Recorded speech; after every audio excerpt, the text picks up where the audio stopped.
5, 6, 7, 8, 9, 10, 11. 왜 갑자기 숫자를 세고 있냐고요? 이게 바로 인텔이 14나노 공정을 통해서 내놓은 CPU 번호입니다. 7개의 CPU가 바로 이 14나노 공정을 통해서 나왔죠. 이쯤 되면 인텔한테 14나노 깎는 장인이라는 어떻게 보면 좀 불명예스러운 별명이 붙은 것도 확실히 무리는 아닙니다. 이런 인텔이 파운드리 시장에 도전을 한다고 합니다. 과연 인텔의 앞날은 어떻게 될까요?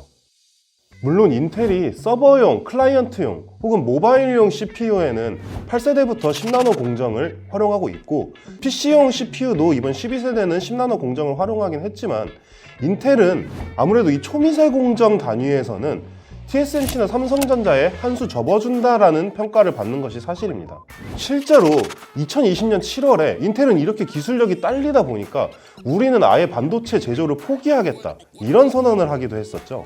딱히 정확히 이유를 이야기하진 않았지만 사실상 TSMC나 삼성전자 못 따라가겠으니까 에이 우리 안 할래 이거나 마찬가지였거든요. 사실 이때 인텔 쇼크라는 말까지 생겼으니까 굉장히 큰 사건이었죠. 이때 블룸버그는 미국 반도체 산업의 종말이라고까지 표현하기도 했어요. 이랬던 인텔이 바이든 미국 행정부의 이 미국 반도체 공급망 정책과 맞물려서 이제 다시 우리가 파운드리 사업에 뛰어들겠다 이렇게 얘기를 하고 있습니다. 인텔의 파운드리 사업에 이 성공을 점치는 사람들 중에 가장 많이 하는 말은 이 미국 정부의 의지입니다. 바이든 정부가 이 미국 반도체 산업을 되살리겠다는 의지가 굉장히 강하기 때문에 미국 팹리스 업체들한테 인텔한테 파운드리를 몰아줘라 이렇게 제안할 수가 있다는 거죠. 하지만 여기에는 반드시 전제 조건이 필요하겠죠. 인텔이 TSMC나 삼성전자 같은 초미세 공정 경쟁력을 어느 정도는 갖춰야 된다는 말입니다. 생각해보세요. 아무리 팹리스 업체가 정부로부터 인텔의 파운드리를 몰아줘라 라는 제안을 받았다고 해도 이 초미세 공정 경쟁력이 없는 회사한테 파운드리를 맡길 팹리스가 얼마나 되겠어요? 여기가 무슨 중국도 아니고 말이죠. 그렇다면 인텔은 과연 이 초미세 공정 경쟁력을 갖출 수 있을까요? 일단 인텔 스스로는 상당히 자신감을 보이고 있습니다. 혹시 옹스트롬이라는 단어를 아시나요? 이게 0.1나노를 말하는 단위입니다. 저도 이번에 처음 들어봤어요. 그런데 인텔의 랜디르 타쿠르 수석 부사장은 이 공장을 지으면서 뭐라고 했냐면 이제 파운드리 업계는 옹스트롬 단위 경쟁에 들어간다. 그리고 이 공장은 그걸 위한 거다라고 얘기를 했어요.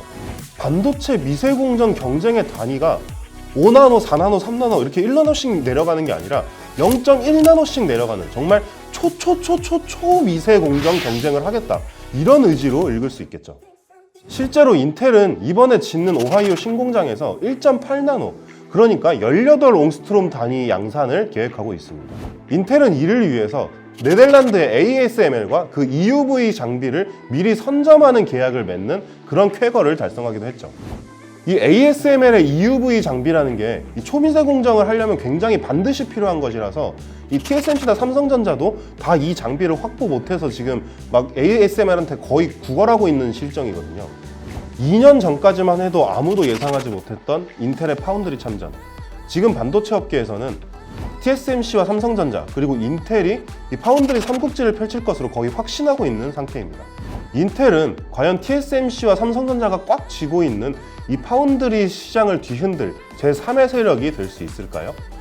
근데 제가 지금 하는 말이 확실히 이해가 되시나요?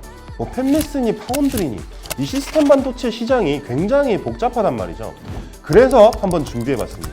시스템 반도체 시장 5분 만에 부수기. 언제? 바로 다음 시간에